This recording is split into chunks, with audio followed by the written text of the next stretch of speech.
नमस्कार मंडळी. लग्नानंतर होईलच प्रेम या मालिकेच्या पुढील भागात आपण आज पाहणार आहोत की नंदिनी जीवाला भेटण्यासाठी देशमुखांच्या घरी आलीये.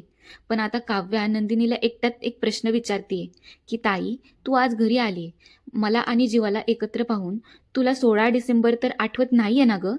काव्याचं बोलणं नंदिनी शांततेत ऐकून घेते आणि स्वतःच विचारात पडते. आता तिकडं पार्थ थार गाडी घेऊन काव्यासमोर आणून थांबवतो.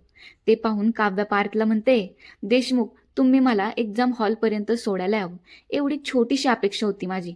पण मला आता असं वाटते की तुम्ही माझं म्हणणं फारच मनावर घेतलेलं दिसतंय. आता तिकडं घरात जीवा, नंदिनी, रम्या आणि वसू आत्या यांच्यात संभाषण सुरू आहे. जीवा रम्याला म्हणतोय, पार दादा काव्याला घेऊन एक्झाम हॉलला सोडायला पुण्यात गेलाय ना, म्हणून तुझी चिडचिड होती ना ग रम्या? पण आता रम्या चिडून जीवाला म्हणते, मधी मधी बडबड करू नकोस हा जीवा, मी तुझ्या नादी लागलेली नाहीये. पण आता जीवा पण उत्तर देत म्हणतो, पण नंदिनीच्या तर नादी लागलीयस ना मग? बापरे.